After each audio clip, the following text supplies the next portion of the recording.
My name's Richie Stevens. In the college I do level 4 production.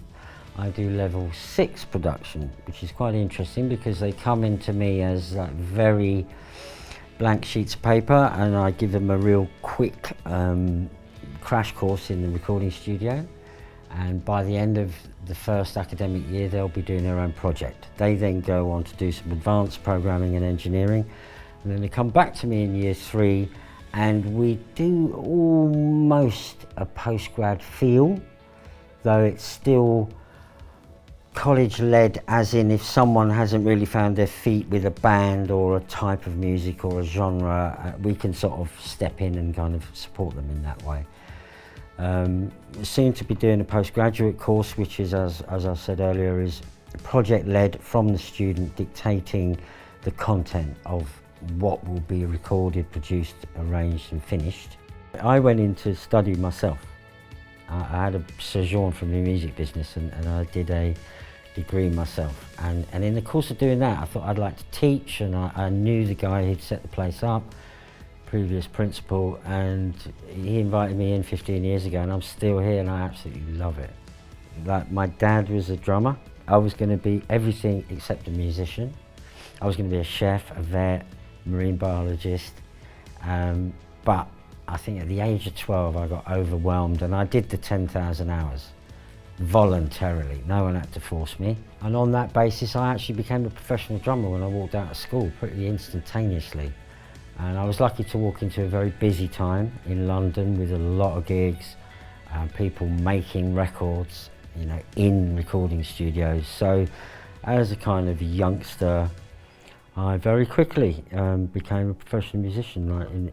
I sort of become one before I left school, really, and then dovetailed into it. And from the drumming perspective, I really got into studio. I loved sessioning, I loved the studio, and I was always looking over people's shoulders, very cheeky, wanted to know what was going on. If there was any dead time, I'd go in late and, you know, be doing that on the side. I then got a record deal because I was doing things at home, whittering, you know, my little tunes, and got a major record deal with Virgin Records, and did 2 albums, got me to work with people like George Clinton. And on the back of that, took the production thing seriously. Came out of that record deal, went into production and remixing. You know, again, we're talking a lot of years here, but I ended up working with the Gorillas. I did some sessions for Dida. I mean, really high-end stuff, from production, remixing and drumming. Kept them all going. Then the teaching came in, and I'm still doing all of them, to be honest. It's a family. Coming here, I realised this is run like a faculty.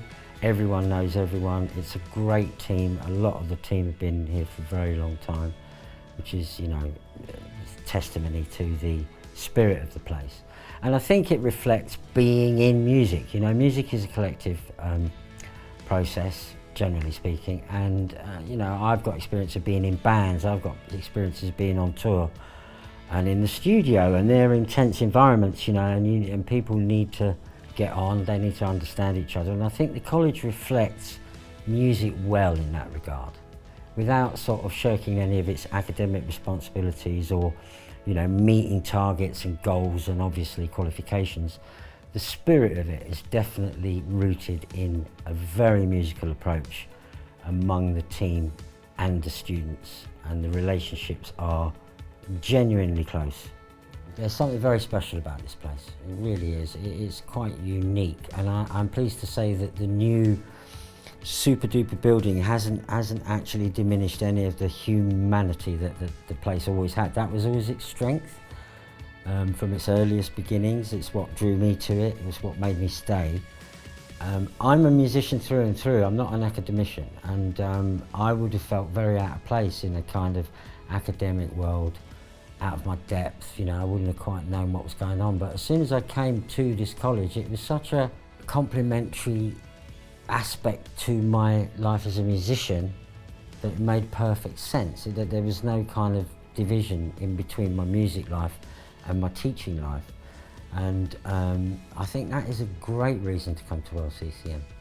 It's very open, it's very broad. We nurture what people bring to the college. We talk a lot about finding your inner voice. If you're doing production, it's about finding your sound. It's not emulating the sound of the latest, greatest person in the charts, because I've always felt that doing that means you're already 6 months late. You know, whatever's out there professionally on the radio was done a long time ago. That person's career's been built over possibly a number of years. So if you think emulating and learning chops and techniques, which I see a lot of on YouTube, is a way forward, what you might find that will surprise you at LCCM is we will be asking you to really dig deep in yourself and find your voice. What can you bring that's unique? And we would like to nurture that and bring that out of all the students, irrespective of what they do. So I would say have an open mind at level 4. Try to start to apply yourself to what becomes your obvious passion, skill set, and hopefully by level 6 you will really be homing in on possibly something you never even thought was your forte, and be ready to step into the profession or to postgraduate work with a much clearer understanding of where your passion really lies. I think that's one of the great things about this college is the flexibility.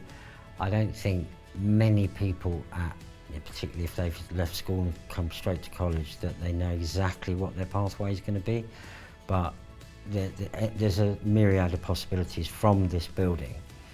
And you're in the centre of London, so you are absolutely on the doorstep of a massive part of the music industry. I mean, it's right here.